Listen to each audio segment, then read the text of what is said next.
BJP ಬಂದ್ರೆ ಲಿಂಗಾಯತರು ಮುಖ್ಯಮಂತ್ರಿ ಅಂತಂದ್ರೆ, ಜೆಡಿಎಸ್ ಅಂದ್ರೆ ಒಕ್ಕಲಿಗರು ಮುಖ್ಯಮಂತ್ರಿ. ಬೇರೆ ಸಮುದಾಯಕ್ಕೆ ನ್ಯಾಯ ಎಲ್ಲಿ ಕೊಟ್ಟಂಗಾಗತ್ತೆ? ದಲಿತರು ಯಾಕೆ ಮುಖ್ಯಮಂತ್ರಿ ಆಗಬಾರದು? ಅಲ್ಪಸಂಖ್ಯಾತರು ಯಾಕೆ ಸಿಎಂ ಆಗಬಾರದು?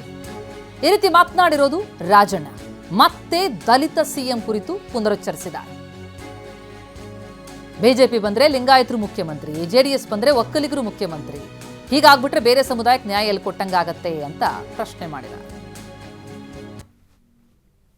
ಈ ವಿಚಾರಗಳು ಇದಾವಲ್ಲ, ವಾಸ್ತವಾಂಶ ಹೇಳ್ಬಿಟ್ರೆ ಅದು ಭಾಳ ಜನಕ್ಕೆ ಹಿಡಿಸೋದಿಲ್ಲ. ಗೊತ್ತಾಯ್ತಾ? ಯಾಕಾಗಬಾರ್ದು? ದಲಿತ ಸಿ ಎಂ ಯಾಕಾಗಬಾರ್ದು? ಮೈನಾರಿಟೀಸ್ ಯಾಕಾಗಬಾರ್ದು? ಅಥವಾ ಬ್ಯಾಕ್ವರ್ಡ್ ಕ್ಲಾಸಸ್ಸಲ್ಲಿ ವಾಲ್ಮೀಕಿಗಳು ಯಾಕಾಗಬಾರ್ದು? ನಾನು ಹೇಳೋದು ಬೇರೆ ಮತ್ತು ಬಲಿತ ಸಮಾಜದಲ್ಲಿ ಯಾಕಾಗಬಾರ್ದು? ಕಾಂಗ್ರೆಸ್ ಪಕ್ಷ ನೋಡ್ರಿ, ಯಾವತ್ತೂ ಎಲ್ಲ ಸಮುದಾಯದವ್ರಿಗೂ ನ್ಯಾಯ ಕೊಡುವಂಥದ್ದು ಕಾಂಗ್ರೆಸ್. ನಾನು ಕಾಂಗ್ರೆಸ್ಸಲ್ಲಿ ಒಂದೊಂದ್ಸರಿ ಬೈತೀನಿ, ಬೇರೆ ವಿಚಾರ. ಆ ವಿಷಯಕ್ಕೆ ಸೀಮಿತ ನಂದು ಅಸಮಾಧಾನ ಅಷ್ಟೇ.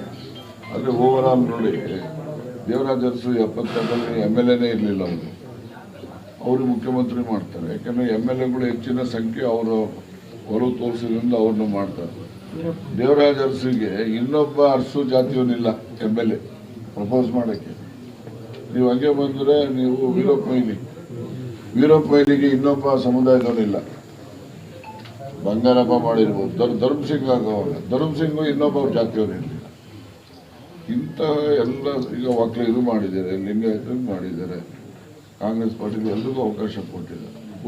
ಯಾರಿಗೆ? ದಲಿತರಿಗೆ, ಮೈನಾರಿಟೀಸ್ಗೆ, ಮತ್ತು ಜಾತಿ ಆಧಾರದ ಮೇಲೆ ಬಂದ ಬಲಿಜಿಗರಿಗಿರ್ಬೋದು. ಹೆಚ್ಚು ಜನ ಇರುವಂಥ ಸಮುದಾಯಗಳು ಅವರು, ಮತ್ತು ವಾಲ್ಮೀಕಿ ಗುರುಭ್ರಷ್ಟಿದ್ದಾರೆ. ವಾಲ್ಮೀಕಿಗಳು ಅಷ್ಟೇ ಇದ್ದಾರೆ. ಇಲ್ಲೇ ಸಿದ್ದರಾಮಯ್ಯನವರೇ ವಾಲ್ಮೀಕಿ ನಾವು ತಿಳ್ಕೊಳ್ತೀವಿ, ಆ ಪ್ರಶ್ನೆ ಬೇರೆ. ಆದರೆ ಎಲ್ಲ ಸಮುದಾಯಕ್ಕೂ ಕೂಡ ಅವಕಾಶ ಕೊಟ್ಟಾಗ ಆ ಸಮುದಾಯಗಳು ಕಾಂಗ್ರೆಸ್ ಬಗ್ಗೆ ಒಲವು ಮತ್ತು ಪ್ರೀತಿ ಬರ್ತದೆ. ಇಲ್ಲಪ್ಪ ನಮ್ಮನ್ನು ಗುರುತಿಸ್ತಾರೆ, ನಮಗೂ ಒಂದು ಅವಕಾಶ ಕೊಡ್ತಾರೆ.